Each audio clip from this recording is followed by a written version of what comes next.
তাশখান্দের খাস্তা ইমাম চত্বরে অবস্থিত কোরআন মিউজিয়াম নামে পরিচিত মুই মোবারক মাদ্রাসা এক ঐতিহাসিক সংগ্রহশালা।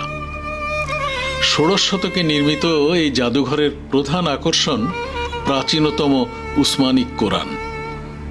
এখানেই সংরক্ষিত আছে ৭ম শতকের শেষ দিকে হাতে লেখা ৬টি কোরআনের একটি। সংরক্ষিত কোরআনটি সম্ভবত হযরত উসমান রাদিয়াল্লাহু আনহুর হাতে লেখা। আমির তিমুর এটি প্রথমে সমরকান্দে নিয়ে যান, রাশিয়ানরা সেখান থেকে নিয়ে যায় সেন্ট পিটার্সবার্গে। রুশ বিপ্লবের পরে সেটিকে তাশখান্দে ফেরত পাঠানো হয়। কাচের তৈরি একটি বিশেষ আধারে কোরআনটি সংরক্ষিত। বিভিন্ন দেশের কোরআনের সাথে বাংলা ভাষায় লেখা একটি কোরআনও এখানে সংরক্ষিত রয়েছে। তাশখান্দের কোরআন মিউজিয়াম শুধু একটি পুরনো ভবন নয়, এটি ইসলামের ইতিহাসের সাক্ষ্য বহন করছে। এটি একই সাথে ধর্মীয় ও সাংস্কৃতিক যাত্রা।